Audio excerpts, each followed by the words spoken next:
जब वांग तेकियांग ने ये सुना तो वह एक क्षण के लिए दंग रह गया। आवाज बहुत मिलती जुलती थी, जैसे कि उस नौकरानी की जिसका नाम हुआंग यांग था।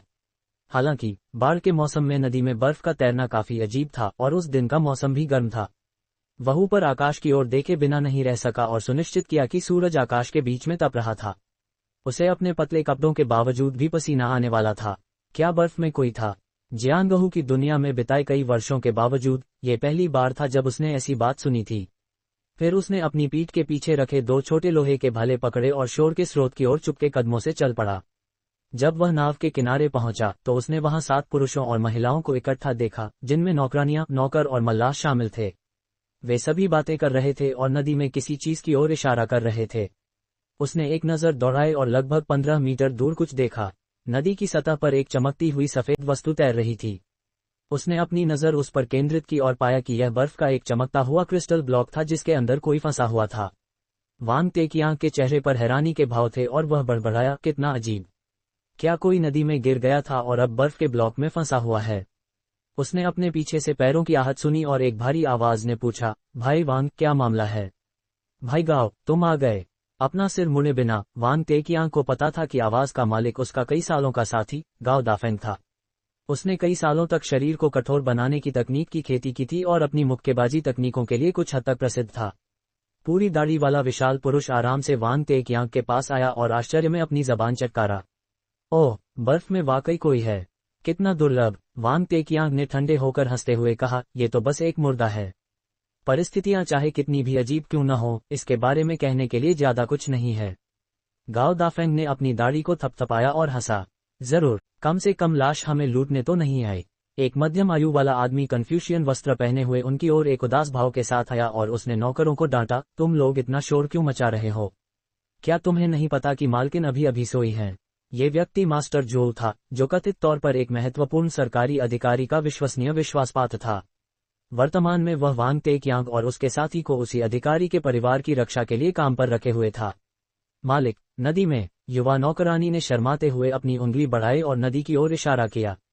जब मास्टर जोल ने वांग तेकियांग और गाओ दाफेंग को देखा तो वह थोड़ा हैरान हुआ। फिर जब युवा नौकरानी ने कुछ कहा तो उसने अनजाने में उस ओर देखा जहां वह इशारा कर रही थी और उसने बर्फ के एक ब्लॉक को देखा जिसके अंदर एक व्यक्ति था। उसके चेहरे पर एक अजीब भाव था, इससे पहले कि उसने त्वरा से कुड़ी और कहा, ये तो बस एक मुर्दा है, इसे और देखने का कोई मतलब नहीं है। अपने कामों पर वापस जाओ। क्या तुम चाहते हो कि मैं स्टीवर्ड वांग को बुलाऊं? आदमी के आखिरी शब्द कठोर स्वर में कहे गए थे। जब नौकरों ने स्टीवर्ड वांग का नाम सुना तो उनके भाव तुरंत बदल गए और वे तुरंत बिखर गए। 3 मल्लाह भी चुपचाप चले गए। वांग तेकियांग और गाओ दाफेंग ने एक दूसरे की ओर देखा और वे भी जाने वाले थे, महसूस करते हुए कि यहाँ और रहना बुद्धिमानी नहीं होगी। लेकिन जैसे ही गाओ दाफेंग ने कुछ कदम उठाए, उसने नदी की ओर देखा और अलार्म में चीख पड़ा, ये कैसे संभव है? वह व्यक्ति अभी भी जिंदा है। वांग तेकियांग और मास्टर जोल दोनों ही इसे सुनकर चौंक गए और उन्होंने बर्फ के ब्लॉक की ओर देखा और पाया कि यह पूरी तरह से स्थिर था। मास्टर जोल ने विशाल आदमी को घूरा, लेकिन गाओ दाफेंग अड़ा रहा और बोला, मैं गलत नहीं हो सकता। मैंने पानी में उस व्यक्ति को अपनी आंखें हिलाते देखा है। भाई गाओ हमें मूर्ख नहीं बनाएंगे, ऐसा लगता है कि वह अभी भी जीवित है। वांग तेकियांग ने अपने साथी पर पूर्ण विश्वास के साथ कहा। मास्टर जोल को इसे सुनकर फिर भी थोड़ा संदेह था, लेकिन कुछ सोचने के बाद उसने सिर हिलाया और कहा, चाहे वह व्यक्ति जीवित हो या मृत, इससे हमें कोई मतलब नहीं है। मालकिन और उनकी बेटी के लिए किसी भी मुसीबत को आमंत्रित करने की जरूरत नहीं है, और चूंकि अन्य नावों ने भी उस बर्फ के साथ कुछ नहीं किया है, तो हमें भी इसमें हस्तक्षेप करने की जरूरत नहीं है। जब वांग तेकियांग ने यह सुना तो उसे इस बात पर कोई गुस्सा या अन्याय महसूस नहीं हुआ। बर्फ के अंदर किसी का होना अजीब था, लेकिन इसका मतलब यह नहीं था कि वह उसे नाव पर ले आए। आखिरकार कई वर्षों तक जियांगहू में रहने वाले के रूप में उसने पाया कि ये अजीब स्थितियां सामान्य लोगों की तुलना में अधिक कठिन होती हैं। हालांकि गाओ दाफेंग के चेहरे पर हिचकिचाहट का भाव प्रकट हुआ। मास्टर जो, कृपया रुकें। नाव के दूसरी तरफ से एक मीठी आवाज अचानक गूंजी। जीवन को बचाने का कार्य किसी भी पहाड़ से बड़ा है, और मेरी माँ का दिल भी दयालु है। चूंकि यह व्यक्ति अभी भी जीवित है, क्या हम उसे बचा सकते हैं? फिर एक कड़ाई वाले वस्त्र में एक युवती जल्दी से उनके पास आए। उसके पीछे नौकरानी हुआंग यांग थी जो सिर झुकाए चल रही थी। ऐसा लग रहा था कि उसने ही युवा महिला को इस मामले के बारे में बताया था। जब मास्टर जोऊ ने इस महिला को देखा तो उसने आदर के साथ उसे सलाम किया और हिचकिचाते हुए कहा, युवा मिस, ये बहुत बुद्धिमानी नहीं होगा। नाव पर एक अजनबी को ले आना। इसमें क्या बुद्धिमानी नहीं है? चूंकि वह विपत्ति से बच गया है और हमसे मिला है तो उसे बचाना हमारे कबीले के गुण का प्रदर्शन माना जाएगा। नाव पर हमारे पास एक खाली कमरा भी था। क्या इतने सारे लोगों के बीच हमें एक मरते हुए आदमी से डरना पड़ेगा? युवती ने नर्म स्वर में बात की, लेकिन उसके भाव से स्पष्ट था कि वह अपना मन नहीं बदलेगी। एक क्षण के विचार के बाद वह सिर्फ एक सलाम के साथ सहमत हो गया। बहुत अच्छा, चूंकि युवा मिस ने आदेश दिया है, मैं इस व्यक्ति को बचाने के लिए आदमी भेजूंगा। युवती ने मुस्कुराते हुए जवाब दिया और फिर अपनी नौकरानी को साथ लेकर वापस चली गई। मास्टर जोऊ ने त्वरा से कोड़ा जैसा कि उसने जहाज के होल्ड की दिशा में देखा और फिर एक कड़वी मुस्कान के साथ कहा, तुमने सुन लिया। चूंकि इस व्यक्ति को बचाना ही है और वह बर्फ के एक विशाल टुकड़े में फंसा है, मुझे डर है कि मुझे तुम दोनों को यात्रा करने के लिए परेशान करना पड़ेगा।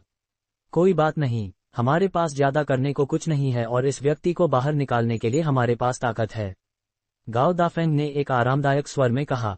वांग तेकियांग ने फिर बर्फ के विशाल ब्लॉक की जांच की और धीरे धीरे सिर हिलाया, किसी आपत्ति के बिना। ... अंधेरे में एक अज्ञात समय बिताने के बाद जायन एक तेज सिरदर्द के साथ जागा।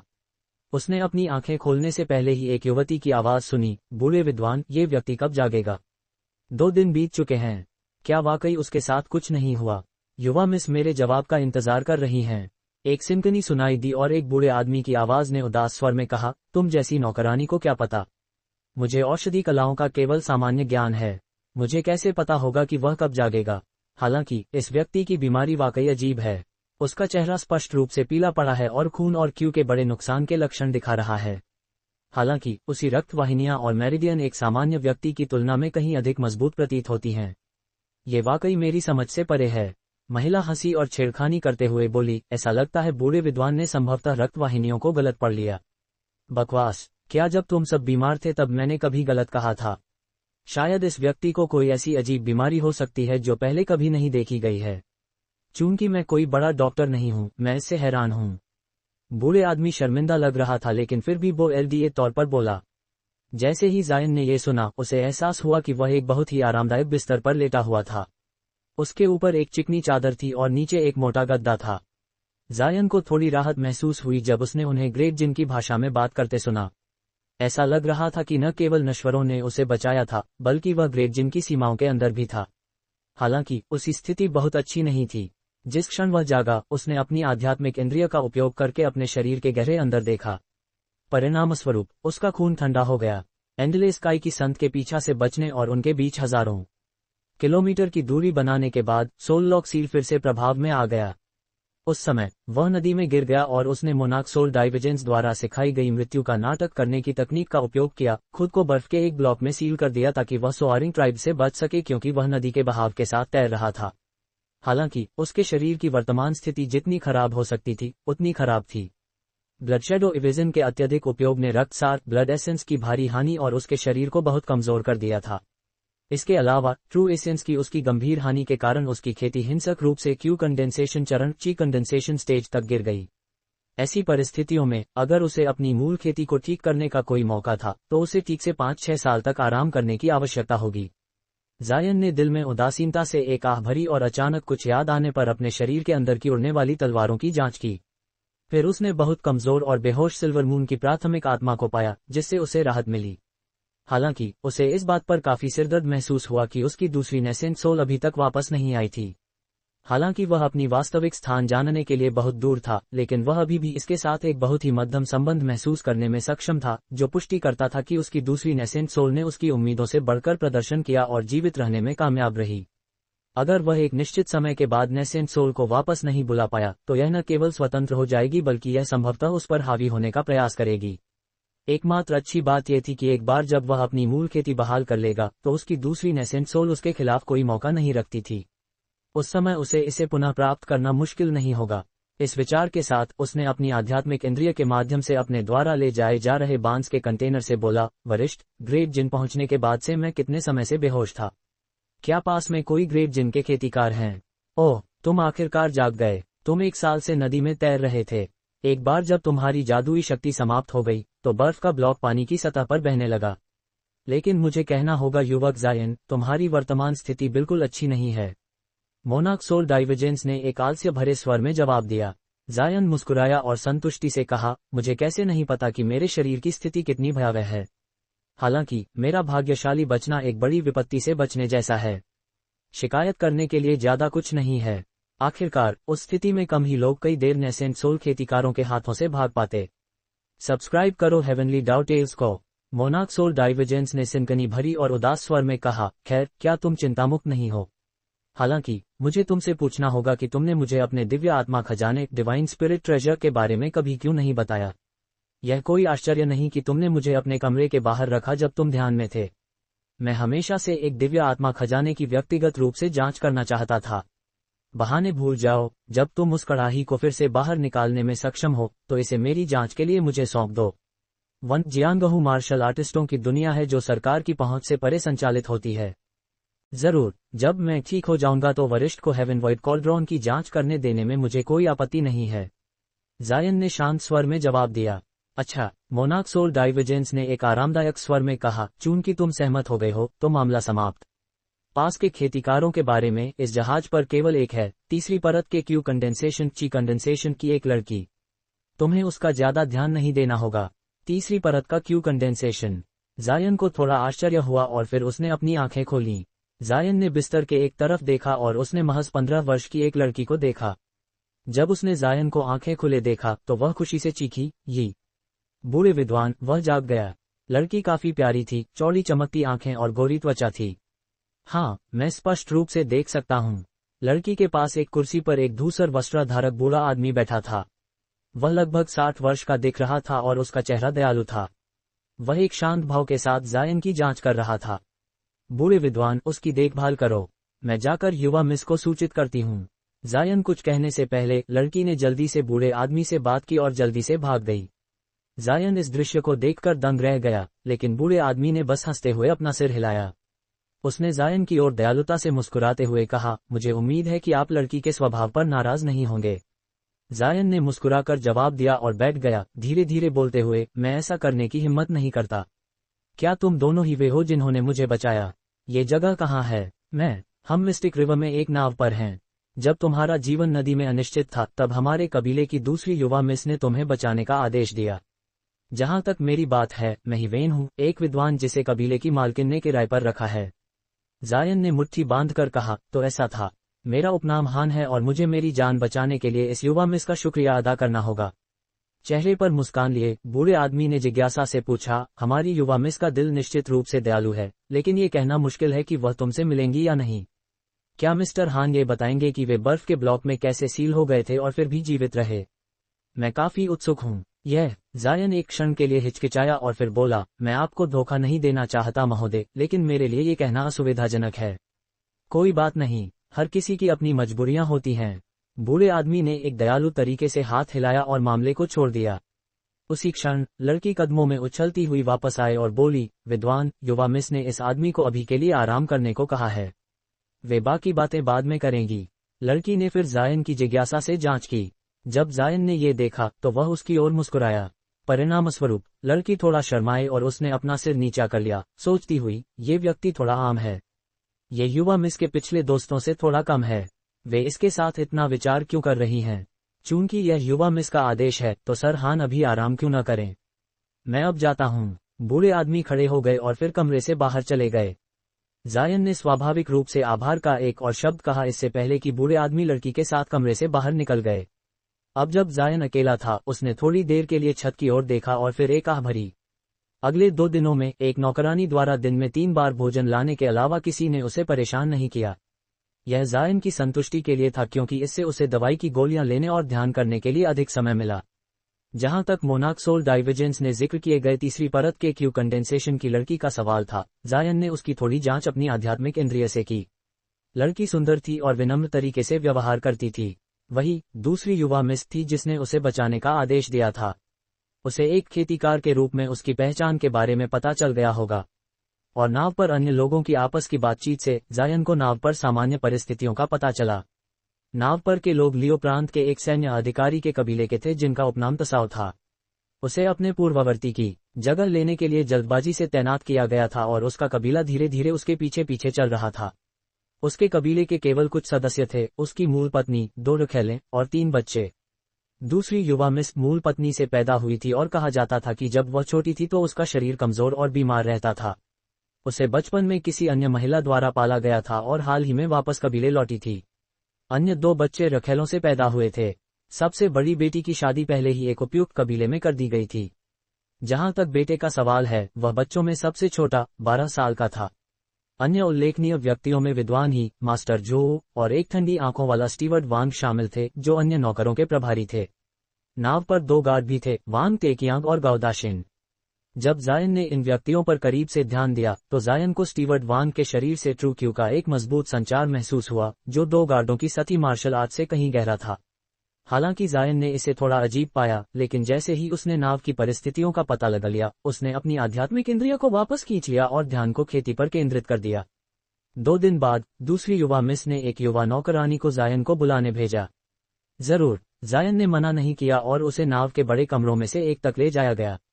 जब दूसरी युवा मिस ने जायन को देखा तो उसने कमरे में मौजूद दूसरों को भेज दिया और उसकी ओर मुस्कुराए। भाई हान भी निश्चित रूप से किसी दाववादी संप्रदाय के होंगे। मेरा नाम तसाओ मेंगरोंग है, प्रोफाउंड जेड सेक्ट की एक शिष्या। क्या मुझे पता चल सकता है कि भाई हान किस संप्रदाय से हैं? लड़की ने एक विनम्र स्वर में कहा। ऐसा लग रहा था कि उसने ये निष्कर्ष निकाला था कि जायन किसी दाववादी संप्रदाय से आता है, क्योंकि वह उसमें कोई राक्षसी क्यू, बौद्ध प्रकाश या कन्फ्यूशियन संप्रदायों की सख्त क्यू का पता नहीं लगा सकी थी। प्रोफाउंड जेड सेक्ट, जायन का त्वरा सिकुड़ गया। उसने पहले इस नाम के बारे में नहीं सुना था, लेकिन ये कोई आश्चर्य की बात नहीं थी। ग्रेट जिन में असंख्य छोटे संप्रदाय थे। जब तसाओ मेंगरोंग ने देखा कि जायन हिचकिचा रहा है तो वह मुस्कुराई और बोली, मेरा संप्रदाय लियो प्रांत में केवल एक छोटा अस्पष्ट संप्रदाय है। आपका इसे न जानना स्वाभाविक है। साथ ही दाव तसाओ काफी विनम्र हैं। मैं बस एक स्वतंत्र खेतीकार हूँ। मैं अभी अभी ग्रेट जिन की खेती की दुनिया में प्रवेश किया है और मुझे यहाँ के संप्रदायों से परिचित नहीं है। मुझे डर है कि मैंने खुद का मजाक बना लिया है। जायन ने मुट्ठी बांधी और शर्मिंदा होने का नाटक किया। तो ऐसा था कि भाई हान हाल ही में समाज में वापस आए हैं? तसाओ मेंगरोंग चमकती आंखों के साथ मीठी मुस्कान के साथ बोली, मैंने भी अभी अभी अपनी शिक्षा पूरी की है, लेकिन मेरा संप्रदाय वाकई एक छोटा है। हालांकि भाई हान इतने युवा हैं और विशेष रूप से गहरी खेती के मालिक हैं। ये वास्तव में बधाई के योग्य है। ये कुछ ज्यादा नहीं है, जायन ने आराम से जवाब दिया। मैं केवल भाग्य के माध्यम से इस स्तर तक पहुंचने में कामयाब रहा। जब उसने देखा कि जायन विस्तार में नहीं गया तो उसने समझदारी की मुस्कान पहनी और मामले को छोड़ दिया। इसके बजाय उसने विषय बदलते हुए पूछा, भाई हान बर्फ के ब्लॉक में नदी में क्यों तैर रहे थे? क्या ये हो सकता है कि आप पर हमला किया गया था? यह ज्यादातर वही है, और मुझे बचाने के लिए आपका शुक्रिया। जायन ने कड़वा मुस्कान बनाया, विस्तार में जाने को तैयार नहीं था। एक दृढ़ भाव के साथ महिला ने कहा, यह तो बस एक छोटा सा मामला था। सच कहूं तो मैंने देखा था कि भाई हान देर सवेर उस बर्फ से बाहर निकल जाते, मेरी मदद से या बिना। हालांकि नश्वरों के लिए नदी में इस तरह तैरना काफी चौंकाने वाला है, इसलिए मैंने हस्तक्षेप करने का फैसला किया। इसके अलावा स्वतंत्र खेतीकारों और छोटे संप्रदाय के खेतीकारों के लिए एक दूसरे की सहायता करना स्वाभाविक है। जब जायन ने ये सुना तो वह थोड़ा हैरान रह गया और उसने लड़की को एक आकलन करने वाली नजर से देखा। फिर उसने चुपचाप सिर हिलाया और कुछ और नहीं कहा। ओह हाँ, भाई हान कितने ठीक हो रहे हैं। अगर साथी दाव चाहें तो आप कुछ और दिनों तक नाव पर रुक सकते हैं। मुझे भी उम्मीद है कि आप मुझे खेती में कुछ मार्गदर्शन देने के लिए तैयार होंगे। जायन ने जवाब देने से पहले एक क्षण के लिए सोचा, मेरे हाथ में ज्यादा महत्वपूर्ण काम नहीं है, इसलिए मैं कुछ और दिनों तक रुक सकता हूँ। हालांकि आपको मार्गदर्शन देना तो बात से ही बाहर है, लेकिन हम अपने खेती के अनुभवों का आदान प्रदान कर सकते हैं। तसाओ मेंगरोंग सुनकर अतिशय प्रसन्न हुई। उसने अपनी शिक्षा पहले इसलिए छोड़ी थी क्योंकि उसकी योग्यता सीमित थी। परिणामस्वरूप उसने कोई गहरी जादुई तकनीकें नहीं सीखी थीं। हान ली जैसे उच्च खेतीकार से थोड़ा मार्गदर्शन पाना वही था जो वह चाहती थी। अवसर का समय निर्धारित करने के बाद जायन ने लड़की के साथ एक क्षण के लिए बातचीत की, इससे पहले कि वह आदर के साथ विदा ले गया। जैसे ही जायन अपने कमरे में लौटा, मोनाक सोल डाइवर्जेंस ने पूछा, युवक जायन, तुम पीछे रहने के लिए क्यों सहमत हो गए? क्या तुम अपनी जादुई शक्ति को बहाल करने में मदद के लिए एक आत्माशिरा स्पिरिट वेंट नहीं ढूंढना चाहते? जरूर, मैं एक आत्माशिरा ढूंढूंगा, लेकिन वे निश्चित रूप से ग्रेट जिन के विभिन्न संप्रदायों द्वारा कब्जा किए गए होंगे। इसके अलावा ग्रेट जिन में मेरी उम्मीद से अधिक खेतीकार लगते हैं। अगर मैं अपनी वर्तमान खेती के साथ बाहर निकला तो यह खतरनाक साबित होगा। मैं अपनी रक्षा करने की शक्ति के बिना लापरवाही से मौत के मुंह में नहीं जाना चाहता। ओह, तो तुम मेरे पास हाथ में पर्याप्त दवाई की गोलियां और कई आत्मा कुएं की वस्तुएं हैं, जायन ने धीरे धीरे कहा। मेरे फाउंडेशन एस्टेब्लिशमेंट खेती को बहाल करने के लिए 1 साल पर्याप्त होगा और फिर भी मुझे अपनी दुष्ट क्यू को भंग करने की विधि खोजने के लिए खूब समय मिलेगा। जहां तक लड़की का सवाल है, वह काफी चतुर लग रही है, लेकिन उसकी खेती उथली है और उसका कोई दुर्भावनापूर्ण इरादा नहीं है। मैं उससे ग्रेट जिन की खेती की दुनिया के बारे में कुछ बातें स्पष्ट करवा लूंगा इससे पहले कि मैं अपने रास्ते पर निकलूं। और चूंकि मैं अभी अभी ग्रेट जिन पहुंचा हूं, तो मैं 1 साल का इंतजार कर सकता हूं। जो चाहो सो करो, लेकिन मेरे पास ज्यादा समय नहीं बचा है, मोनार्क सोल डाइवर्जेंस ने चिंता के साथ कहा। कुछ और साल बीत जाने के बाद मुझे डर है कि मेरे लिए बहुत देर हो चुका होगा। आखिरकार तुम्हें मेरे विशाल पुतले ग्रैंड पपट के लिए सामग्री इकट्ठा करने में काफी समय लगेगा। वरिष्ठ, चिंता न करें, जायन ने समझाया। जैसे ही मैं अपनी दुष्ट क्यू को भंग करने की विधि ढूंढूंगा, मैं सामग्री भी ढूंढूंगा। हालांकि सबसे अच्छा तरीका होगा किसी संप्रदाय की सहायता हासिल करना। इस तरह हमें लगने वाले समय को कम किया जा सकता है। उनकी सहायता हासिल करना, ये हेवनली साउथ नहीं है जहां तुम अपनी प्रसिद्धि और उपाधि पर भरोसा कर सको। यह इतना आसान नहीं होगा। बड़े संप्रदाय तुम पर ध्यान नहीं देंगे और छोटे संप्रदायों के पास क्षमता नहीं है। आखिरकार जो सामग्री मैं चाहता हूं, वे इस दुनिया में शायद ही कभी देखी जाती हैं। विशेष रूप से अभी तय नहीं किया गया है, इसलिए चलो इसे एक कदम एक समय पर लेते हैं। शायद मुझे उन्हें ढूंढने की जरूरत भी न पड़े और वे खुद ही मेरे दरवाजे पर आ धमके, जायन ने मजाकिया अंदाज में जवाब दिया। इसके बाद उसने मोनार्क सोल डाइवर्जेंस से बात करना बंद कर दिया और अपने भंडार पाउच से गठन के झंडों का एक सेट निकाला। फिर उसने अपने चारों ओर एक साधारण प्रतिबंध रिस्ट्रिक्शन लगाया, इससे पहले कि उसने एक दवाई की गोली ली और बिस्तर पर ध्यान किया। लियो प्रांत के व्युआन प्रीफेक्चर में पश्चिम की ओर एक छोटा सा कस्बा था जिसे शिनान कहते थे। पास ही 2 पतली महिलाएं नीली दाववादी वस्त्र पहने हुए एक छोटे सुदूर पहाड़ की ओर जा रही थीं। जैसे ही उनके पैरों से सफेद रोशनी चमकी, वे अपने पंजों पर खड़ी हो गईं और बिना किसी मेहनत के जमीन से 1 फुट ऊपर उठ गईं। फिर उनकी पोशाकें लहराने लगीं और वे कम ऊंचाई पर हवा में सुंदरता से उड़ने लगीं। दोनों में से छोटी महिला लगभग 18 वर्ष की लग रही थी और अपनी ओर खड़ी थोड़ी बड़ी महिला से उदास स्वर में बोली, वरिष्ठ मार्शल सिस्टर लू, क्या मास्टर वाकई हमारी मदद नहीं करेंगे? भले ही हम जूनियर मार्शल सिस्टर तसाओ को जोड़ लें, मुझे डर है कि हम शार्प स्पिरिट्स एक्ट के वो शियाओ का सामना नहीं कर पाएंगे। वह क्यू कंडेंसेशन की 8वीं परत पर है और कहा जाता है कि शार्प स्पिरिट्स एक्ट के मास्टर उसे बहुत सम्मान देते हैं। हम केवल 6ठी और 7वीं परत के खेतीकार हैं। हमारी संयुक्त शक्ति से भी हमारे पास मदद मिलने पर भी कोई मौका नहीं होगा। और अगर हम हार गए, तो जूनियर मार्शल सिस्टर तसाओ के पास वो शियाओ को उस भारी अपराधी को बचाने के लिए छोड़ने के अलावा कोई विकल्प नहीं होगा, जिससे मुझे डर है कि उसके पिता के लिए आपदा आ जाएगी। इसमें हमारा कुछ नहीं किया जा सकता। दोनों में से बड़ी मार्शल सिस्टर ने एक आह भरा, खेतीकार संप्रदाय हमेशा नश्वर सरकार के मामलों को छोड़ देते हैं। और जूनियर मार्शल सिस्टर तसाओ हमारे प्रोफाउंड जेड सेक्ट की केवल नाम मात्र की शिष्या है और मास्टर ने उसे केवल कुछ उथली जादुई तकनीकें सिखाई थीं। इसीलिए उसे कुछ नहीं कहा गया। आखिरकार सरकार कुछ निम्न श्रेणी के स्वतंत्र खेतीकारों को रखती है ताकि वे खेती की दुनिया के कुछ मामलों से निपट सकें। हालांकि वू शियाओयू का उस व्यक्ति से गहरा रिश्ता है जिसे वह बचाना चाहता है और उसे पता है कि जूनियर मार्शल सिस्टर तसाओ का हमारे संप्रदाय से रिश्ता है। जब वह व्यक्तिगत रूप से हमारे दरवाजे पर खटखटाने आया, तो हम इस मामले को और अनदेखा नहीं कर सकते थे।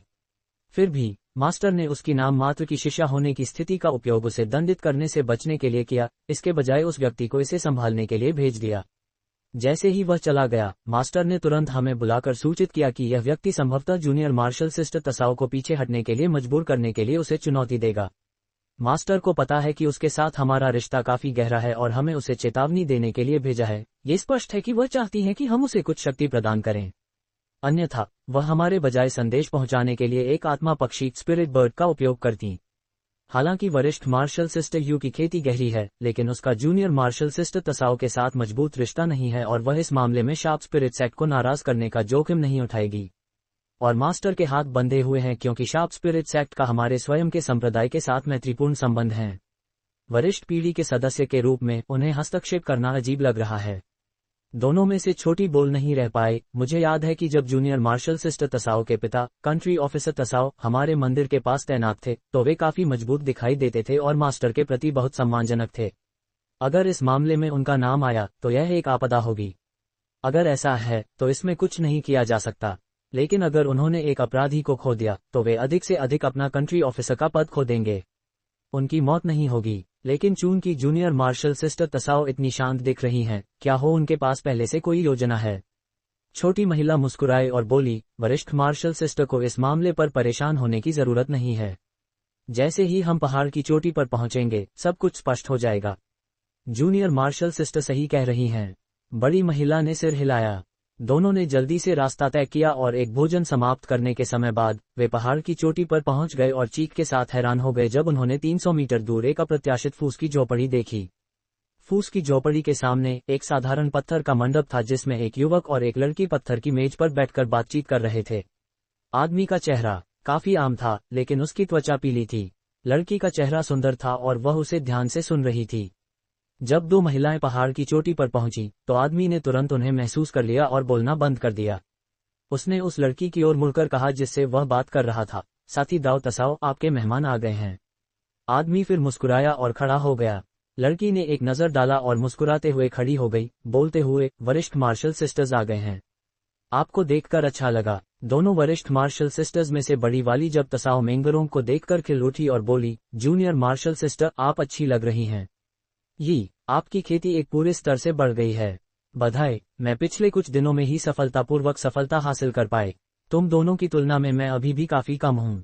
तसाओ मेंगरोंग उत्साहित स्वर में मुस्कुराए और बोली। छोटी वरिष्ठ मार्शल सिस्टर ने जिज्ञासा से कन्फ्यूशियन वस्त्रधारक आदमी की जांच की और पूछा, जूनियर मार्शल सिस्टर तसाओ, ये साथी दाओ के संप्रदाय से हैं। उनकी खेती काफी ऊंची है, जो 10वीं परत पर लगती है। आदमी ने शांत स्वर में जवाब दिया, मैं हान ली हूँ, एक स्वतंत्र खेतीकार। मैं मिस तसाओ का मेहमान हूँ। बड़ी वरिष्ठ मार्शल सिस्टर मुस्कुराए और बोली, तो ऐसा था। मुझे आश्चर्य था कि जूनियर मार्शल सिस्टर इतनी शांत क्यों थीं। ऐसा लगता है कि साथी दाओ हान जैसे विशेषज्ञ उनके मेहमान थे। जब वो शियाओ यू चुनौती देगा तो वह खुद का मजाक बनाएगा।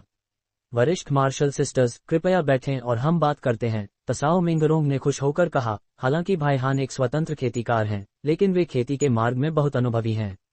मैं इतने कम समय में सफलता हासिल कर पाई केवल भाई हान के मार्गदर्शन के कारण। ओह, तो हम साथी दाओ हान से बात करना चाहेंगे। जैसे ही दोनों में से बड़ी बैठने वाली थी, उसने अचानक पहाड़ के नीचे से गहरी चीखों की एक श्रृंखला सुनी। वह आ गया। उसे इस जगह का कैसे पता चला? वह इतनी जल्दी कैसे आ गया? दोनों वरिष्ठ मार्शल सिस्टर्स अलार्म में खड़ी हो गए और देखने के लिए मुड़े। वरिष्ठ मार्शल सिस्टर्स, कृपया घबराएं नहीं, तसाओ मेंगरोंग ने एक शांत स्वर में समझाया। मैंने ही वो शियाओयू को यहाँ आमंत्रित किया था। साथी दाओ वू ने मुझे कुछ दिन पहले ढूंढा था और भाई हान की सहमति के साथ मैंने उसे इस बैठक के लिए आमंत्रित किया। तो ऐसा था। हालांकि हम जल्दी कर रहे थे, ऐसा लगता है कि हम फिर भी बहुत देर से पहुंचे। छोटी वरिष्ठ मार्शल सिस्टर जल्दी से शांत हो गई। आखिरकार उनके पास 8वीं परत के वो शियाओयू से निपटने के लिए एक 10वीं परत का खेतीकार था। उसी क्षण सफेद रोशनी की एक गेंद पहाड़ की चोटी पर पहुंची, जिसमें दो लोगों की छाया दिखाई दी। एक उड़ने वाला जादुई औजार, और उसके पास उसे एस्कॉर्ट करने वाला एक और व्यक्ति है। छोटी वरिष्ठ मार्शल सिस्टर अलार्म में चीख पड़ी। तसाओ मेंगरोंग और दूसरी महिला ने एक दूसरे की ओर देखा और चिंता का भाव प्रकट किया। आखिरकार उड़ने वाले जादुई औजार शायद ही कभी देखे जाते थे। यहाँ तक कि निम्न श्रेणी के भी अन्य मध्य श्रेणी के जादुई औजारों की कीमत से कहीं अधिक थे।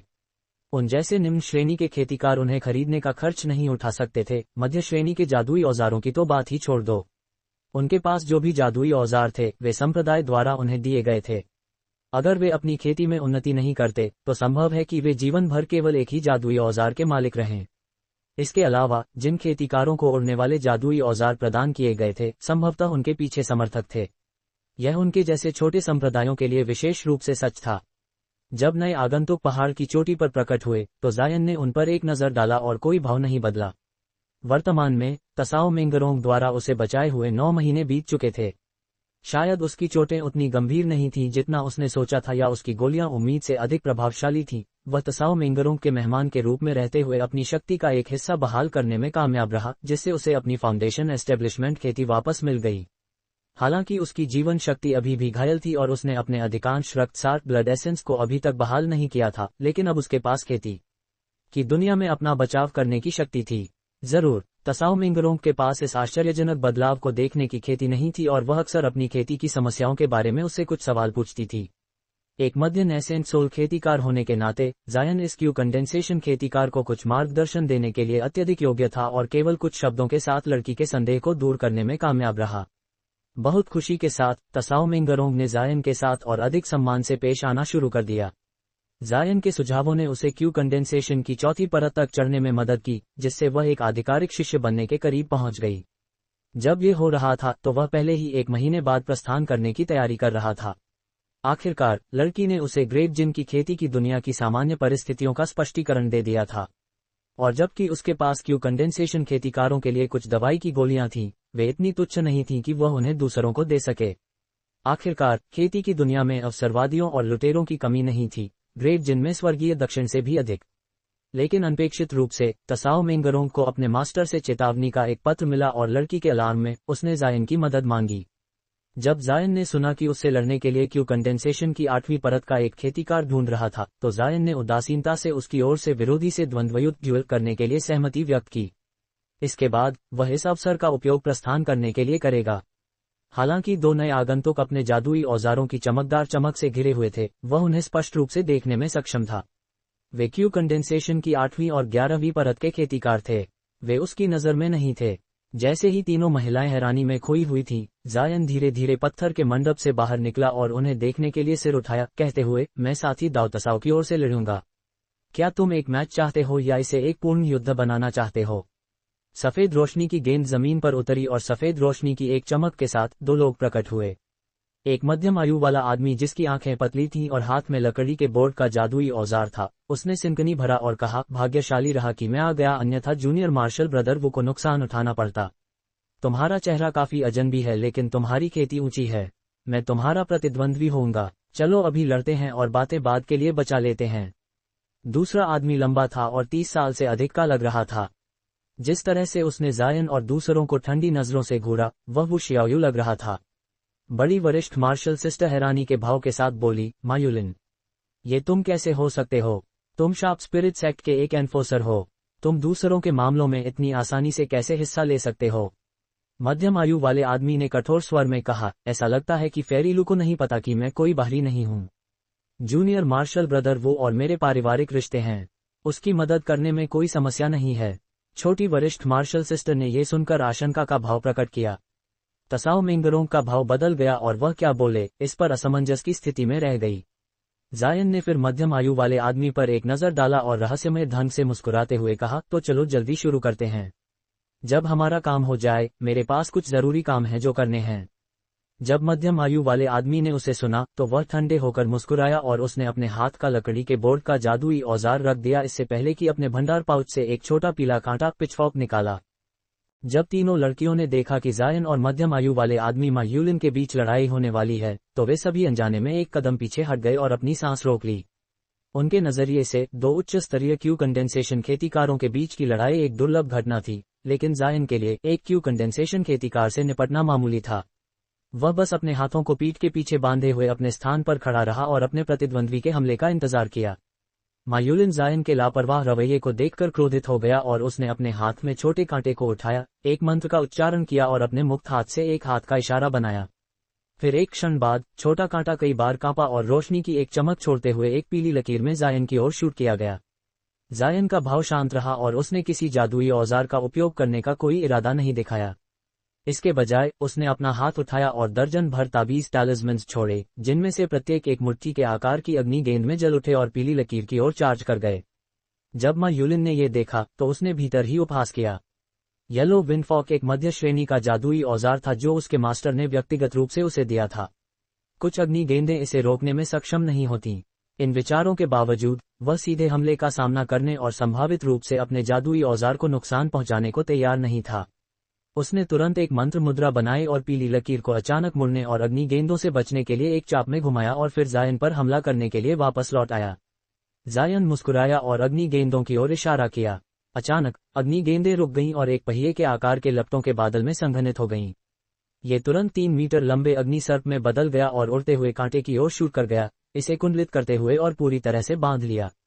मायूलिन बहुत हैरान रह गया और उसने इसे आजाद कराने के प्रयास में अपनी संपूर्ण जादुई शक्ति जादुई औजार में डाल दी, लेकिन परिणामस्वरूप कांटा बस चमकदार पीली रोशनी से चमका और अग्नि सर्प के साथ और अधिक उलझ गया।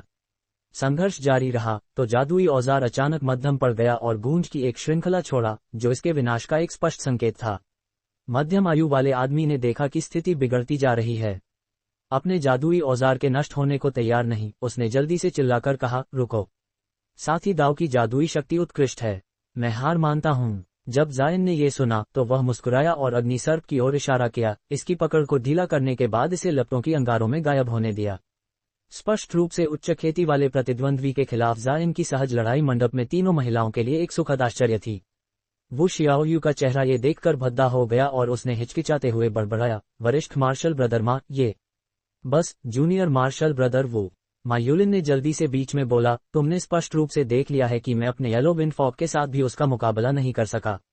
तुम्हारे भतीजे का जीवन तय हो चुका है। उसने अपना जादुई औजार वापस ले लिया और इसे नुकसान न होने पर राहत महसूस की। हालांकि अब उसे जायन की क्षमताओं के प्रति एक नया डर था और वह उसके साथ और अधिक छेड़छाड़ करने को तैयार नहीं था। वो शियाओयू इसे सुनकर से गुस्से से भर गया, लेकिन अगर उसका 11वीं परत का क्यू कंडेंसेशन वरिष्ठ मार्शल ब्रदर भी जायन का मुकाबला नहीं कर सका तो वह भी नहीं कर पाएगा।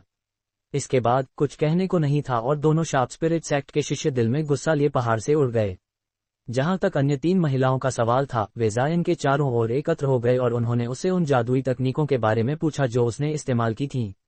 उसने उन्हें एक अभ्यस्त बहाना दिया, निम्न श्रेणी की जादुई तकनीकों को नियंत्रित करने के लिए उपयोग किए गए छोटे मोटे तरीकों के बारे में थोड़ा समझाया।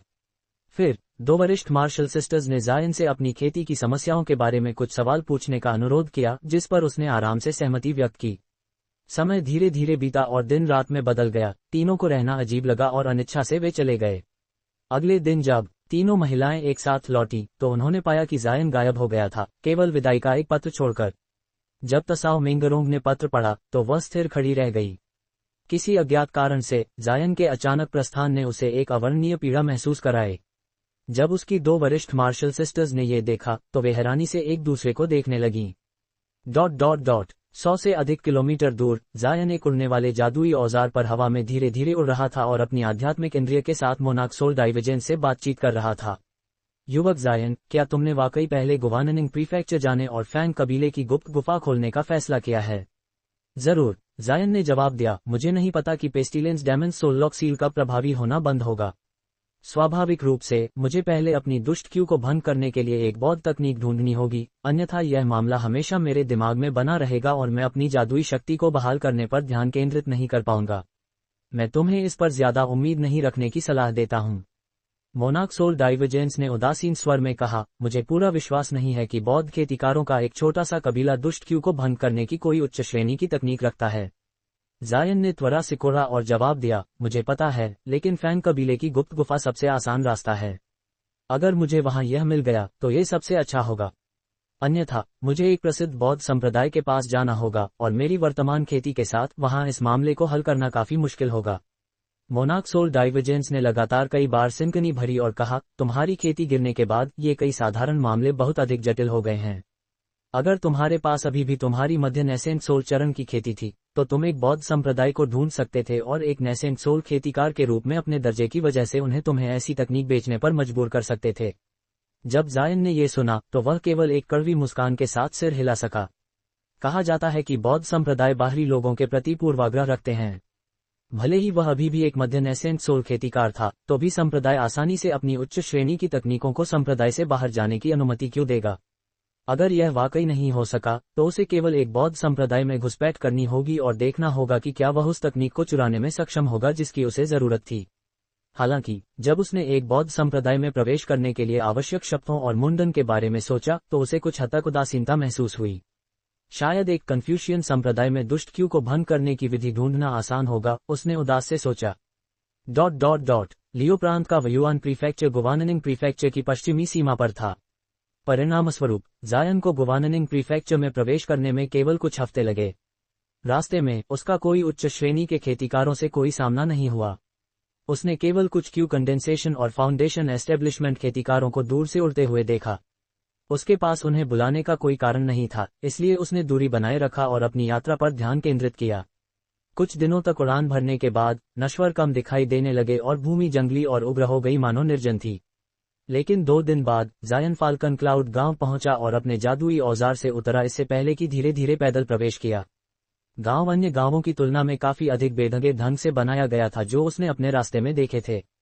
न केवल ये छोटा था बल्कि इसमें केवल 4 सड़कें एक दूसरे को काटती थीं। इमारतें भी सभी पीली मिट्टी और जली हुई लकड़ी से बनी थीं। उसने त्वरा सिकुड़ी और सड़क पर चलते हुए अपने चारों ओर देखा। उसी क्षण मौसम असाधारण रूप से ठंडा था, लेकिन वह बस अपने साफ सुथरे कन्फ्यूशियन वस्त्रों के साथ अंदर चला गया। जब नश्वरों ने इसे देखा तो वे विशेष रूप से हैरान नहीं हुए। जायन ने एक विचारशील भाव पहना, और जैसे ही उसे महसूस हुआ कि कुछ अजीब है, उसका भाव बदल गया, क्योंकि दो सफेद वस्त्रधारक पुरुष उसके पास आए, एक लंबा और एक छोटा। वे दोनों लगभग 20 वर्ष के थे, लेकिन उनके शरीरों में आध्यात्मिक क्यू के उतार चढ़ाव थे, जो क्यू कंडेंसेशन की 8वीं और 7वीं परत की खेती प्रदर्शित करते थे। जब दोनों ने जायन को देखा तो उनके चेहरों पर अलार्म का भाव था, और वे तब तक उसके पास पहुंचे जब तक वे 10 मीटर दूर नहीं थे। लंबा पतला युवक ने आदर के साथ उसे सलाम किया और पूछा, क्या मुझे वरिष्ठ का यशस्वी नाम पता चल सकता है? निश्चित रूप से आप ग्रैंड असेंबली में भाग लेने आए होंगे। जायन एक क्षण के लिए दंग रह गया और स्पष्ट आश्चर्य के साथ बोला, ग्रैंड असेंबली? मुझे इसके बारे में जानकारी नहीं है। मैं केवल आध्यात्मिक जड़ी बूटियों की खोज में इस क्षेत्र में हूँ। क्या मैंने नहीं कहा था? लंबे सफेद वस्त्रधारक युवक ने अपने छोटे साथी से कहा, असेंबली कल शुरू हो गई थी। अगर वरिष्ठ इसमें भाग लेना चाहते थे तो वे पहले ही स्नोमाउंट पहाड़ पर होते। ऐसा लगता है वह बस गुजर रहे थे। इससे कोई फर्क नहीं पड़ता।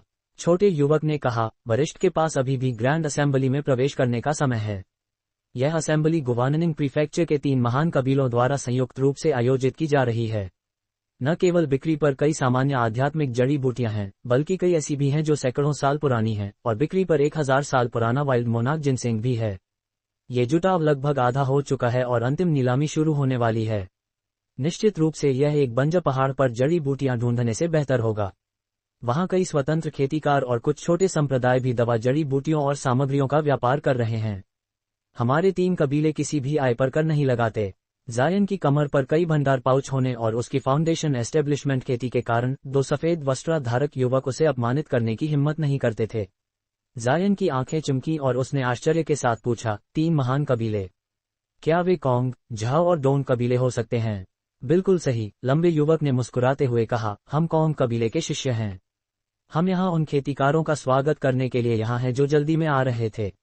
मूल रूप से हमें नहीं लगा था कि और मेहमान होंगे, और हम सोच रहे थे कि खुद इस जुटाव में भाग लें, लेकिन ऐसा हुआ कि वरिष्ठ सही समय पर आ गए। इसके बजाय सहमत होने के, जायन ने चारों ओर देखा और पूछा, ये गांव पहले से ही कॉन्ग कबीले की प्रत्यक्ष निगरानी में है। ये नश्वर खेतीकारों के पास रहने के आदी लग रहे हैं।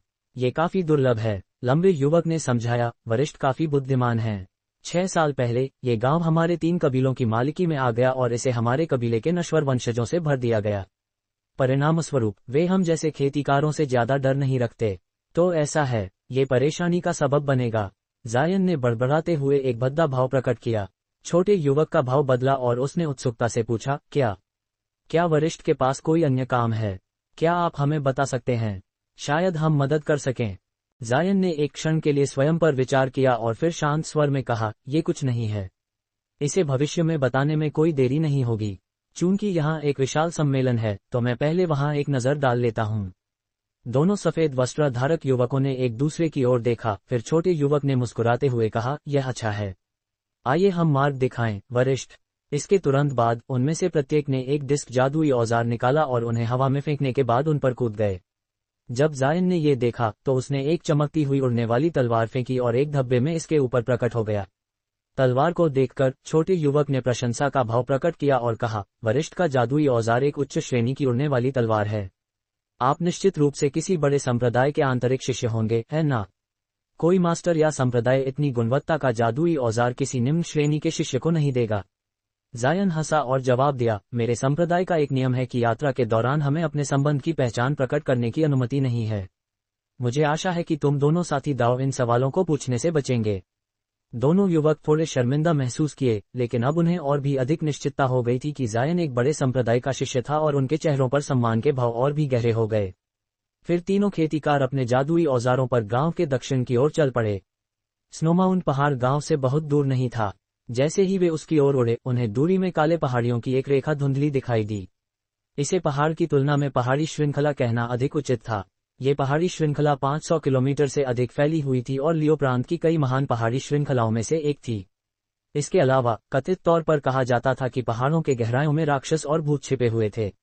नश्वरों को छोड़ दें, यहाँ तक कि निम्न श्रेणी के खेतीकार भी कभी कभी पहाड़ों में गायब हो जाते थे। गायब हुए खेतीकारों के मित्रों और संप्रदायों ने खोज दल बनाए और पहाड़ी श्रृंखला का आधा हिस्सा छान मारा, लेकिन उन्हें उनका कोई निशान नहीं मिला। इसके बाद चाहे कुछ भी हो, और अधिक खेतीकार गायब होते गए। सौभाग्य से गायब होने की घटनाएं शायद ही कभी होती थीं और ज्यादातर गायब होने वाले लियो प्रांत के मूल निम्न श्रेणी के खेतीकार थे। इन बार बार की घटनाओं के परिणामस्वरूप कम ही खेतीकार पहाड़ों में बहुत गहराई तक जाते थे और गायब होने की घटनाएं भी धीरे धीरे बंद हो गईं।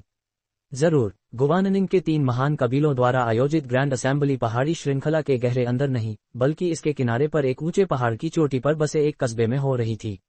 जब वे अंततः वहां पहुंचे तो जायन ने इस पहाड़ की चोटी पर खड़ी सुंदर ऊंची इमारतों को देखा। उसकी आंखें चमकी और वह ये देखने में सक्षम था कि पहाड़ को हाल ही में बनाया गया था। इस दृश्य को देखकर वह विचार में पड़ गया।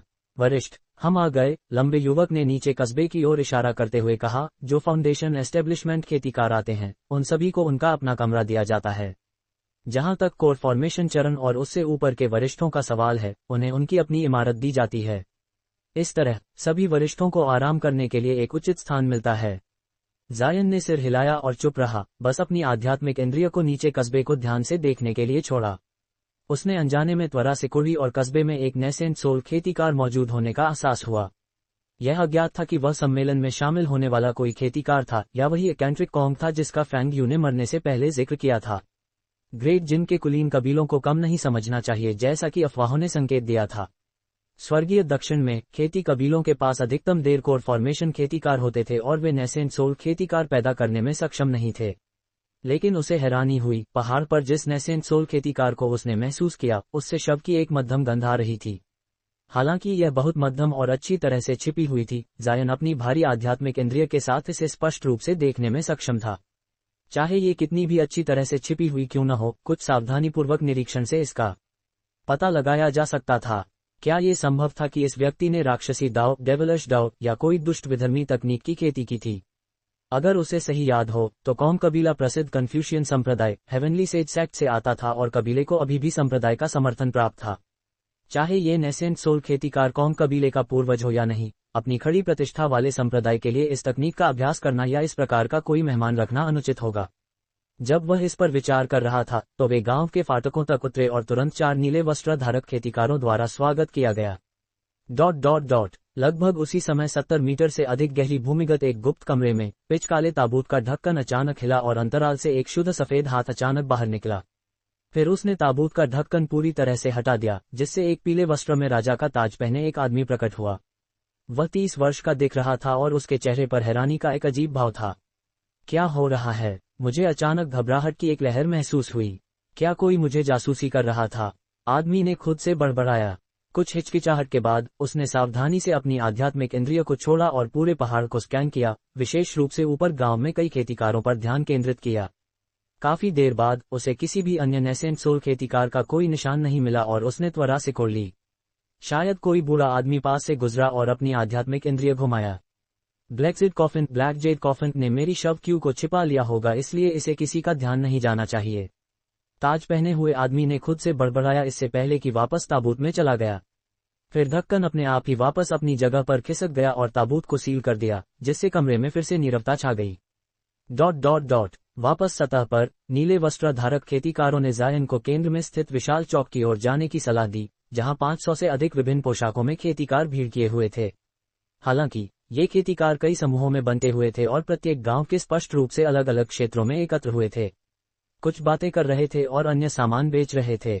चौक में विभिन्न आकारों के विक्रेता बूथ भी थे, कुछ में मेजें लगी हुई थीं और अन्य में सामान जमीन पर रखा हुआ था। ये काफी जीवंत दृश्य था। जायन मुस्कुराया और उसे वह क्षण याद आ गया जब उसने पहली बार ग्रेट साउथ मीटिंग में खेती की दुनिया में प्रवेश किया था। उसे उस याद पर थोड़ा भावुक महसूस हुआ, लेकिन उसे हैरानी हुई। चौक के केंद्र में एक विशाल तंबू खड़ा किया गया था। ये सफेद रोशनी के साथ चमक रहा था, जो खुद को एक जादुई औजार के रूप में प्रकट कर रहा था, और ये 300 मीटर से अधिक चौड़ा था। इसके उद्घाटन से कई लोग अंदर बाहर जा रहे थे। उसकी आंखें हिली और उसने चौक के बाकी हिस्सों को देखा। पत्थर की इमारतें थीं जो रोशनी के साथ टिमटिमा रही थीं और लोग कभी कभी उनके बीच से गुजर रहे थे, लेकिन उन्हें केंद्र के तंबू की तुलना में बहुत कम यातायात मिला था। कुछ खेतीकार इमारतों के चारों ओर इधर उधर टहल रहे थे या अपने साथियों के साथ बातचीत कर रहे थे।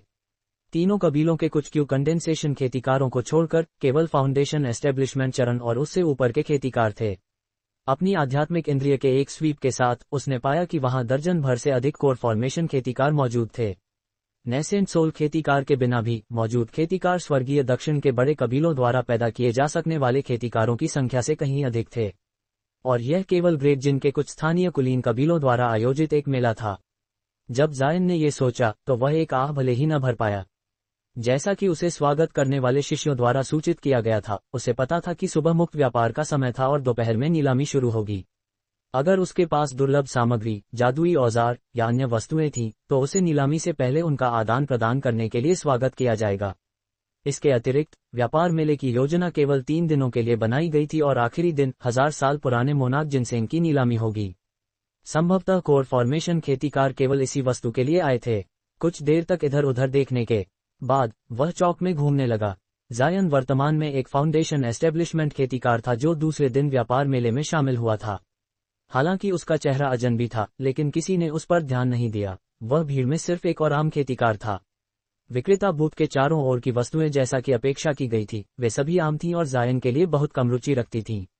ऐसी वस्तुएं थीं जो फाउंडेशन एस्टेब्लिशमेंट और कोर फॉर्मेशन खेतीकारों के लिए आकर्षक साबित होती, लेकिन उसके पास पहले से ही अनगिन कीमती सामग्रियां थीं। केवल वे विक्रेता बूथ जो विशेष रूप से अजीब जादुई औजारों और सामग्रियों को बेच रहे थे, उन्होंने उसका ध्यान आकर्षित किया। लेकिन कुछ सावधानीपूर्वक निरीक्षण के बाद उसने उन्हें आसानी से पहचान लिया। उसके बाद उनकी और जांच करने का कोई मूल्य नहीं था। काफी समय तक इधर उधर घूमने के बाद उसने कुछ भी खरीदा नहीं, और जैसे ही उसने चौक के बीच में तंबू में प्रवेश करने और देखने का सोचा कि वहां क्या बिक रहा था, उसका भाव अचानक बदल गया और उसने सतर्क होकर मुड़कर देखा। उसने एक बूढ़े आदमी को देखा जिसके नुकीले कान और पतले गाल थे और वह उसे हैरानी से देख रहा था। उसके पास प्रारंभिक फाउंडेशन एस्टेब्लिशमेंट चरण की खेती थी। अपनी आंख में एक बर्फीली चमक के साथ जायन ने ठंडे स्वर में कहा, साथी दाओ, तुम काफी देर से मेरा पीछा कर रहे हो। क्या तुम मुझे पहचानते हो? कृपया गलत मत समझो, साथी दाओ। बूढ़े आदमी ने शर्मिंदा मुस्कान बनाई और शांत स्वर में समझाया, मेरा नाम जिन युआन है और मेरा तुम्हारे लिए कोई बुरा इरादा नहीं है। मैं बस जिज्ञासु था। ये पहली बार है जब हम मिले हैं, लेकिन तुम्हें इनमें से कई औजारों और सामग्रियों की बहुत अच्छी समझ लगती है। मैं तुम्हें काफी सम्मान की नजर से देखता हूँ। ओह, मुझे नहीं पता था कि साथी दाओ इतने निरीक्षक हैं, जायन ने शांत स्वर में कहा, लेकिन चूंकि तुम काफी देर से मेरा पीछा कर रहे हो, निश्चित रूप से तुम्हारे पास सिर्फ बातचीत से ज्यादा मेरे साथ काम होगा। हे, ऐसा लगता है तुम काफी तेज हो। वास्तव में मेरे पास वास्तव में तुमसे कुछ मांगना है। कृपया आगे बढ़ो और बताओ। जायन ने अपनी बाहें पार कर ली और एक उदासीन भाव पहन लिया। बूढ़े आदमी ने जायन की कमर पर लटके भंडार पाउच की जांच की और आंखें सिकोड़कर हंसा, कहते हुए, मेरे पास यहाँ एक अजीब खजाना है और मैं इसके उपयोगों और उत्पत्ति का कोई मतलब नहीं निकाल पाया हूँ। मुझे आशा थी कि साथी दाओ इसका मूल्यांकन कर सकते हैं। जरूर, अगर साथी दाओ इसे पढ़ पाने में सक्षम होते हैं, तो मैं इसे तुम्हें बेच भी सकता हूँ। तुम्हारी पृष्ठभूमि के साथ तुम निश्चित रूप से इसे खरीदने में सक्षम होगे। एक अजीब खजाना। जायन का त्वरा हिला और उसकी नजर कुछ देर के लिए बूढ़े आदमी पर भटक गई। अंत में उसने सिर हिलाया और किनारे के एक कमरे की ओर इशारा किया, ठीक है। चूंकि साथी दाओ काफी देर से मेरा पीछा कर रहे हैं, ऐसा लगता है कि तुम अच्छे इरादे रखते हो। मैं भी एक नजर डाल सकता हूँ। चलो उस छिपे हुए कमरे में चलते हैं और बात करते हैं। मेरे पास भी कुछ चीजें हैं जिनकी मैं व्याख्या चाहता हूँ। एक छिपा हुआ कमरा। तुम्हें इसके लिए एक आत्मा पत्थर स्पिरिट स्टोन देना होगा। ये काफी शानदार है, बूढ़े आदमी ने हिचकिचाते हुए कहा। जायन ने रहस्यमय ढंग से मुस्कुराते हुए कहा, वह ठीक है, मैं आत्मा पत्थर का भुगतान कर दूंगा। मुझे बस उम्मीद है कि तुम्हारा अजीब खजाना मेरे लिए निराश ना हो। 1 अध्याय 128। बूढ़े आदमी जिन्युआन हंसा और बोला, निश्चिंत रहें, साथी दाओ। मैंने इसे पाने के लिए काफी खतरा मोल ली थी। ये निश्चित रूप से असाधारण है। जायन ने सिर हिलाया और कुछ नहीं बोला क्योंकि वह जिन्युआन को एक तरफ की इमारत की ओर ले गया। इमारत में प्रवेश करने के बाद वे एक विशाल हॉल में पहुंचे जो 100 मीटर से अधिक चौड़ा था। यह एक प्रार्थना मैट पर ध्यान में बैठी एक मध्यम आयु वाली फाउंडेशन एस्टेब्लिशमेंट महिला को छोड़कर खाली था। जब उसने जायन और जिन्युआन को अंदर आते देखा तो उसने तुरंत अपनी आंखें खोली और खड़ी हो गई। चूंकि साथी दाओ आ गए हैं, ऐसा लगता है कि या तो आप हॉल के जादुई तकनीकों के संग्रह को देखना चाहते हैं या शायद आपको एक दूसरे के साथ खेती के अनुभवों का आदान प्रदान करने के लिए एक छिपे हुए कमरे की आवश्यकता है। हमें एक छिपा हुआ कमरा चाहिए, जायन ने शांत स्वर में कहा। उसे वहां के रिकॉर्ड को देखने में जरा भी दिलचस्पी नहीं थी। आखिरकार जो तकनीकें विदेशी खेतीकारों को देखने की अनुमति थी, वे संभवतः सभी साधारण होंगी। वह एक आत्मा पत्थर स्पिरिट स्टोन होगी। इसके अलावा जब आप हॉल छोड़ेंगे तो आपका कमरा चला जाएगा। मध्यम आयु वाली महिला ने मुस्कुराते हुए कहा। फिर उसने अपनी कमर की ओर हाथ बढ़ाया और अपने हाथ में कई इंच के आकार के छोटे कमरे निकाले। जायन ये देखकर कुछ क्षण के लिए रुक गया और फिर बेपरवाही से एक आत्मा पत्थर निकाला और एक छोटे कमरे के बदले उसका व्यापार कर लिया।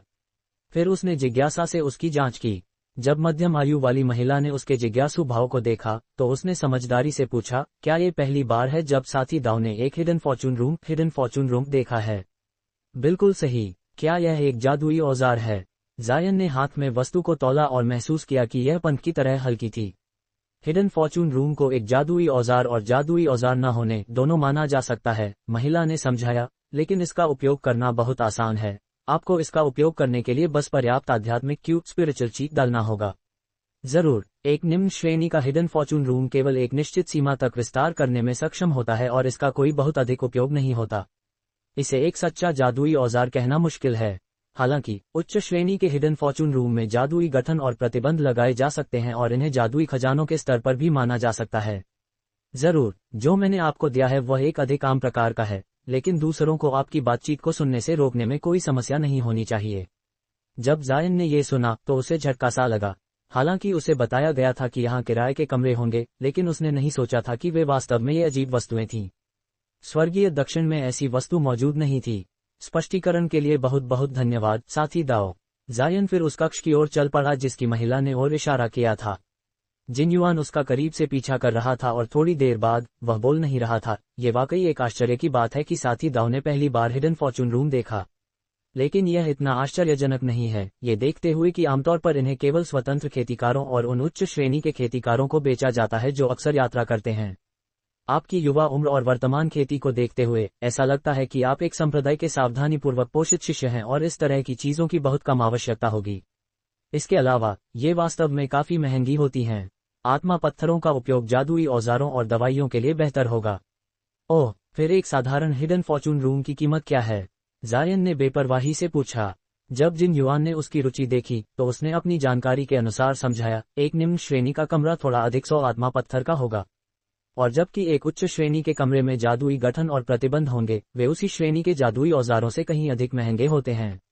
ऐसा कहते हुए हिडन फॉर्चून रूम की एक बड़ी विविधता है, पैगोडा, मंडप और आंगन से लेकर।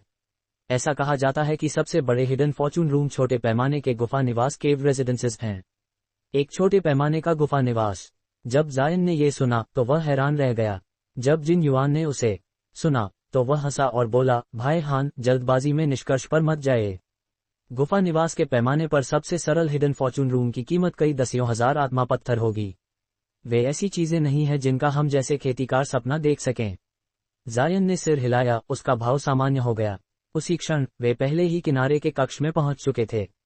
वहां 6 पत्थर के कमरे थे जो सफेद रोशनी के साथ चमक रहे थे और जगह के चारों ओर बिखरे हुए थे। वे जायन के हाथ में पकड़े छोटे पत्थर के कमरे के बड़े संस्करण जैसे दिखाई दिए। जायन का दिल हिला और उसने बेपरवाही से अपनी आध्यात्मिक इंद्रिय स्पिरिचुअल सेंस से कमरों में से एक की जांच की। जैसा कि अपेक्षित था, वहां एक प्रतिबंध रिस्ट्रिक्शन था जो उसकी आध्यात्मिक इंद्रिय को इसके संपर्क में आने से रोकता था। यह एक बहुत ही सरल प्रतिबंध था और इसे आसानी से तोड़ा जा सकता था, लेकिन कमरे का मालिक तुरंत इसका पता लगा लेगा और महसूस करेगा कि उन पर जासूसी की जा रही है। ये दूसरों को आप पर जासूसी करने से रोकने का एक बहुत ही सुरक्षित तरीका था। इस विचार के साथ जायन ने छोटे कमरे को हवा में फेंक दिया और उसका हाथ नीली रोशनी से चमका। इसमें आध्यात्मिक शक्ति डालने के बाद कमरा गर्म हो गया और कांपने लगा। फिर सफेद रोशनी की एक चमक के साथ एक बंद धमाके की आवाज सुनाई दी, जिसके बाद 10 मीटर चौड़े पत्थर के कमरे का प्रकट हुआ। उसने पत्थर के कमरे की ओर देखा और फिर विनम्रता से कहा, भाई जिन, कृपया अंदर आइए। तो मैं पहले अंदर जा रहा हूँ, लेकिन मुझे कहना होगा कि हालांकि मैंने पहले हिडन फॉर्चून रूम देखे हैं, लेकिन मुझे कई में प्रवेश करने का मौका नहीं मिला। जिन युआन ने अपनी थोड़ी को सहलाते हुए हंसा और अंदर चला गया। जायन मुस्कुराया और उसका पीछा किया इससे पहले कि दरवाजा बंद कर दिया। कमरा बड़ा नहीं था लेकिन अच्छी तरह से सजाया गया था। केंद्र में एक पत्थर की मेज और पत्थर की कुर्सियां थीं और पास ही एक पत्थर का बिस्तर भी था। जिन युआन पहले ही कुर्सियों में से एक पर बैठ गया था। जायन ने दीवार पर हाथ रखा और प्रतिबंधों को सक्रिय किया इससे पहले कि वह जिन युआन के सामने बैठ गया। एक सख्त भाव के साथ जिन युआन ने पहले बोला, पूछते हुए, मैंने सुना कि तुमने पहले उल्लेख किया था कि तुम्हारे कुछ स्पष्टीकरण चाहिए। तुम क्या जानना चाहते थे?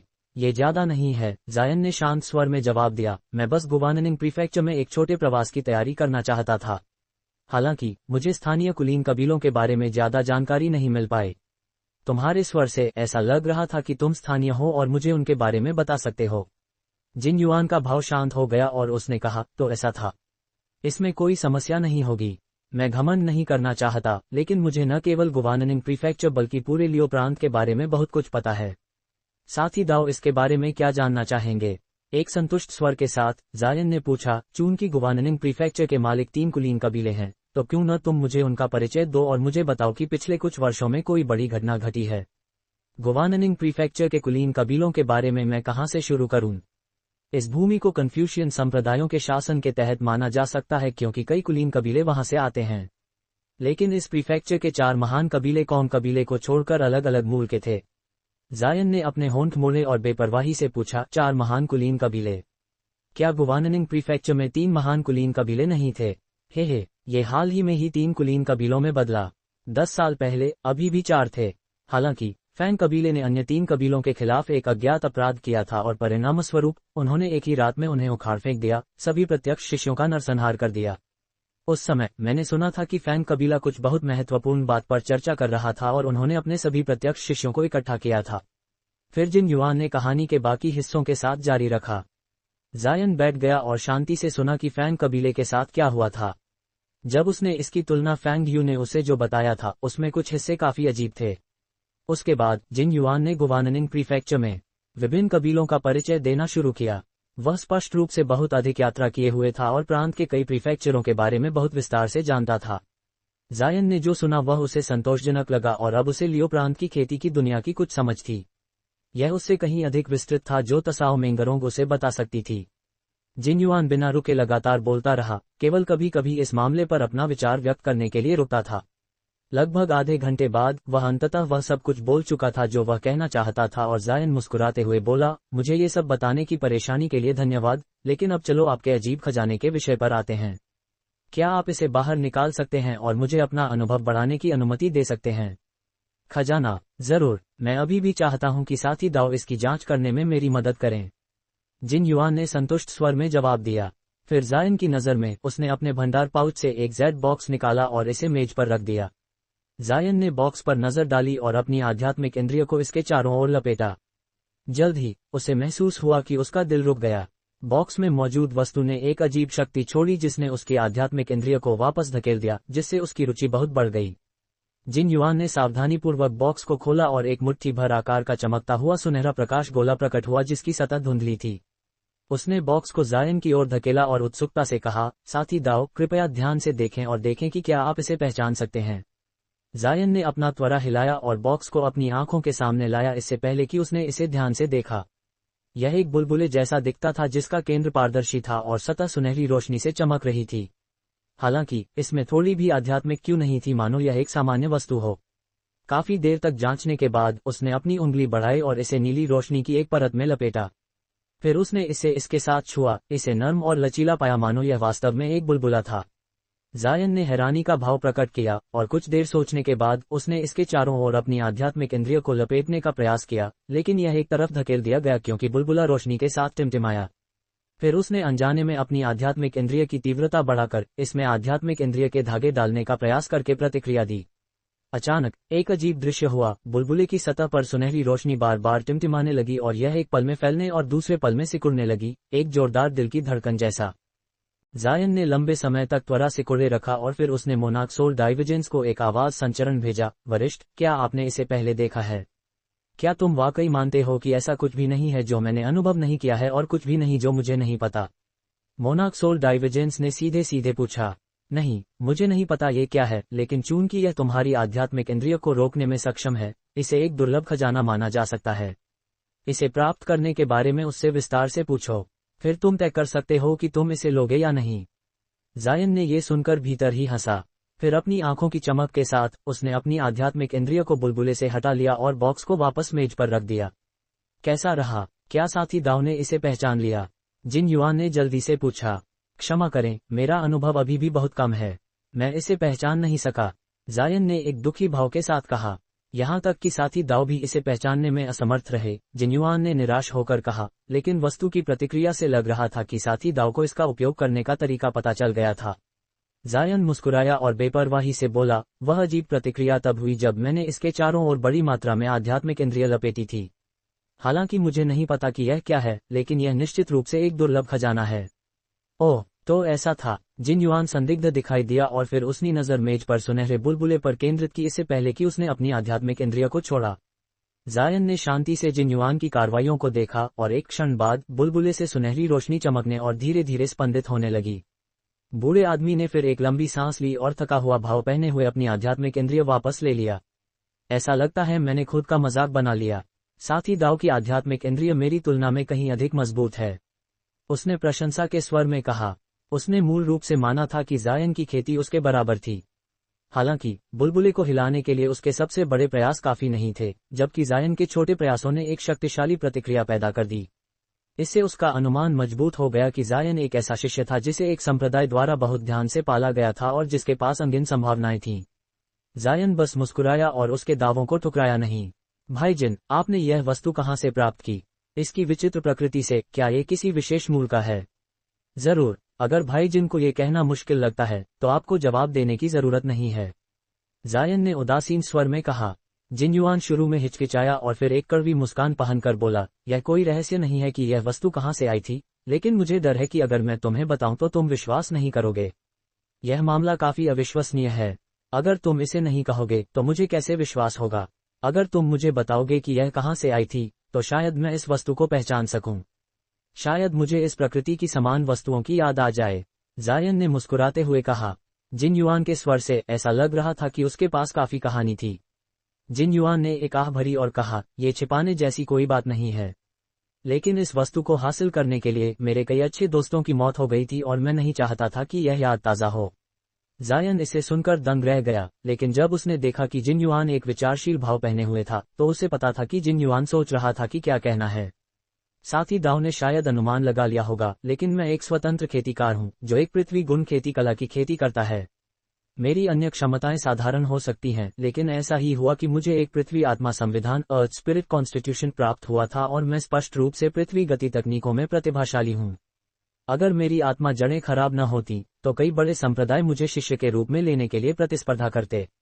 एक बार ऐसा कहने के बाद उसने एक अफसोसजनक भाव पहना और आगे बोला, जब मेरी खेती एक निश्चित स्तर तक पहुंची तो मुझे अपनी किस्मत ढूंढने की उम्मीद में जंगल में प्राचीन खेतीकार खंडहरों या अन्य रोचक चीजों को खोजने का शौक हो गया। हालांकि प्राचीन खेतीकार निवास और वस्तुएं इतनी आसानी से नहीं मिलती थीं। हालांकि कहा जा सकता है कि मैंने कुछ लाभ कमाए, लेकिन मेरे प्रयासों ने भी बहुत समय ले लिया। ये तब तक चला जब तक कि 3 साल पहले। जिन्युआन अचानक एक क्षण के लिए रुका और फिर उसका स्वर उदास हो गया। 3 साल पहले मुझे मेरे एक अच्छे मित्र द्वारा एक आमंत्रण मिला। उसने कहा कि उसने एक प्राचीन खेतीकार की एक विशाल कब्र खोजी है। उसने मेरी पृथ्वी गति तकनीकों का समर्थन प्राप्त करने की योजना बनाई ताकि उसमें जांच कर सके और देख सके कि क्या कोई खजाना हासिल किया जा सकता है। स्वाभाविक रूप से वह मुझे खजानों का एक हिस्सा देगा। मैं ये सुनकर बहुत खुश हुआ और तुरंत सहमत हो गया। परिणामस्वरूप हम हमारे कुछ अन्य करीबी दोस्तों के साथ चल पड़े। तब तक मुझे एहसास हुआ कि प्राचीन कब्र काफी असाधारण थी। ये तभी पता चला जब हम अंदर गए। उसी क्षण उसकी आवाज कांपने लगी। हमें पता चला कि कब्र वास्तव में प्राचीन काल के एक प्रसिद्ध नश्वर सम्राट की थी। जीवित होने पर उसे ग्लोरियस ब्लेज मोनार्क के नाम से व्यापक रूप से जाना जाता था और कहा जाता था कि वह एक पौराणिक चरित्र था। जब हमने ये देखा तो हम बहुत निराश हुए, ये डर कि हमारी यात्रा व्यर्थ थी। आखिरकार एक नश्वर चाहे कितना भी भव्य क्यों न हो, उसके खजाने हम जैसे खेतीकारों के लिए बहुत कम मूल्य के होते हैं। लेकिन कौन जानता था कि हमें उसकी कब्र कक्ष में दफन कई जादुई औजार और कीमती खेती सामग्रियां मिलेंगी। हम अपने नए मिले लाभ से अति उत्साहित थे, लेकिन कमरे में सड़े हुए ढांचे अचानक जीवित होने लगे और अजेय सिपाही बन गए। हमने जो भी जादुई औजार या तकनीकों का उपयोग उन पर हमला करने के लिए किया, वे सब बेकार थे। मेरे अधिकांश साथी अपनी रक्षा करने में असमर्थ थे और अनडेड सिपाहियों द्वारा टुकड़े टुकड़े कर दिए गए। और फिर सम्राट के ताबूत से एक अजीब आवाज आई, मानो ग्लोरियस ब्लेज मोनार्क स्वयं जीवित होने वाला था। सौभाग्य से जब स्थिति बिगड़ने वाली थी तब मैं अपनी पृथ्वी गति तकनीकों के साथ भागने में कामयाब रहा, अन्यथा मैं वहां मर जाता। अन्य लोगों को इतनी किस्मत नहीं मिली। जिन्युआन का चेहरा बात पूरी करते समय पीला पड़ गया क्योंकि वह उस डरावने दृश्य को याद कर रहा था। कहानी से कुछ हद तक प्रभावित होकर जायन ने बॉक्स की ओर इशारा किया और कहा, तो वह वस्तु ये ताबूत के ऊपर रखी भेंटों में से एक थी। मैंने इसे तभी ले लिया जब मैं जा रहा था। मैंने मूल रूप से सोचा था कि चून की वस्तु विचित्र थी, यह एक महान खजाना होगा, लेकिन जब मैंने इसे विभिन्न बाजार शहरों में ले गया तो कोई भी इसे पहचानने में सक्षम नहीं था। हालांकि उन सभी को पता था कि यह एक असाधारण वस्तु थी, फिर भी कोई भी इसे पर्याप्त उच्च कीमत पर खरीदने को तैयार नहीं था और ये तब से मेरे पास ही रही। जिन युआन ने स्पष्ट रूप से बताया और स्पष्ट उदास भाव पहने हुए था। अपने चेहरे पर एक अजीब भाव के साथ जायन ने कहा, चूंकि यह एक प्राचीन सम्राट के साथ दफन एक वस्तु थी, तो यह अजीब नहीं है कि कोई इसे नहीं पहचान पाया। आखिरकार प्राचीन काल की अंगिन वस्तुएं अब खेती की दुनिया में खो गई हैं। हालांकि सवाल उठता है कि क्या एक नश्वर सम्राट के पास खेतीकार वस्तुएं थीं और वह एक चलता हुआ शव बन गया? क्या तुमने कब्र का पता लगाने के लिए किसी और को नहीं भेजा? जरूर भेजा। मैंने उच्च श्रेणी के खेतीकारों का एक बड़ा समूह भी अपने साथ लिया। लेकिन कौन जानता था कि जब मैं वहां पहुंचा तो प्राचीन कब्र चमत्कारिक ढंग से गायब हो जाएगी और उसकी जगह केवल जंगल होगा। इससे भी अधिक अविश्वसनीय बात यह थी कि कब्र के प्रवेश द्वार पर मैंने जो गुप्त निशान लगाया था वह अभी भी स्पष्ट रूप से मौजूद था। ऐसा कहते हुए जिन युआन का भाव विशेष रूप से उदास हो गया। जायन ने त्वरा से कुढ़ी, अगर यह सब सच था तो जिन युआन समूह का एकमात्र जीवित बचा व्यक्ति था और वह बाद में उस जगह को नहीं ढूंढ पाया। कहने की आवश्यकता नहीं, उसका बाद का जीवन अच्छा नहीं रहा होगा। एक क्षण के विचार के बाद जायन ने शांत स्वर में कहा, साथी दाओ, क्या आप मुझे बता सकते हैं कि प्राचीन कब्र कहाँ थी? जिन युआन ने अपने दांत पीसे और कहा, अगर यह अभी भी वहां होती तो ये स्नोमाउंट माउंटेन रेंज के गहरे अंदर होती। जायन की आंखों में एक चमक चमकी और उसने धीरे धीरे पूछा, स्नोमाउंट माउंटेन रेंज? अगर मुझे सही याद है तो तुमने कहा था कि खेतीकार अक्सर पहाड़ी श्रृंखला में गायब हो जाते हैं। क्या इसका इससे कोई संबंध हो सकता है? कुछ हिचकिचाहट के बाद जिन युआन ने जवाब दिया, ये संभव है। अगर साथी दाव रुचि रखते हैं तो मैं आपको कब्र का स्थान बता सकता हूँ। शायद आप वहां कुछ खोज सकते हैं। इसके बाद उसने एक जेड स्लिप निकाली और उस पर कुछ अंकित करने के बाद जायन को सौंप दी। एक पल की चुप्पी के बाद जायन ने जेड स्लिप ले ली और शांत स्वर में कहा, अच्छा, अगर मेरे पास समय होगा तो मैं जरूर एक नजर डालूंगा। जिन युआन एक बड़े चमकदार मुस्कान के साथ हंसा और बोला, ऐसा लगता है हम जल्दी ही दोस्त बन गए और मुझे काफी समय के बाद किसी और के साथ अपने कड़वे अनुभवों के बारे में बात करने का मौका मिला। ये कैसा रहे? चूंकि आपको इसमें इतनी रुचि है, मैं इसे आपको बेच दूं। यह आपको केवल 100 आत्मा पत्थरों का खर्च आएगा। कैसा रहा? 100 आत्मा पत्थर? ये काफी सस्ता है, लेकिन मैं नहीं चाहता कि भाई जिनको नुकसान हो। इसके बजाय मैं आपको 200 आत्मा पत्थर दूंगा। जायन ने एक शर्मिंदा मुस्कान बनाते हुए कहा। इसके बाद उसने अपनी कमर के भंडार पाउच को छुआ और बूढ़े आदमी को 2 मध्यम श्रेणी के आत्मा पत्थर सौंप दिए। जब जिन युआन ने आत्मा पत्थरों को देखा तो वह मुस्कुराए बिना नहीं रह सका। फिर एक शिष्टाचारपूर्ण धन्यवाद के शब्द कहने के बाद उसने आत्मा पत्थर ले लिए और सुनहरे बुलबुले वाला जेड बॉक्स थमा दिया। जायन ने इसे प्राप्त किया और तुरंत इसे अपने भंडार पाउच में रख लिया। लेन देन को पूरा किया, जिससे जिन युआन संतुष्ट दिखाई दिया, मानो उसे डर था कि जायन अपना मन बदल देगा। लेकिन उसी क्षण जायन की कमर पर एक आत्मा जानवर की थैली स्पिरिट बीस्ट पाउच खिलने लगी और एक अजीब चीख निकली। यह जिन युआन ने हैरानी से जायन की आत्मा जानवर की थैली की ओर देखा। जायन ने अपनी आत्मा जानवर की थैली की ओर एक नजर डाली और शांत स्वर में कहा, ये केवल कुछ निम्न श्रेणी के आत्मा जानवर हैं जिन्हें मैंने पाला था। उन्हें लगा होगा कि बॉक्स एक इलायची है और वे उत्साहित हो गए।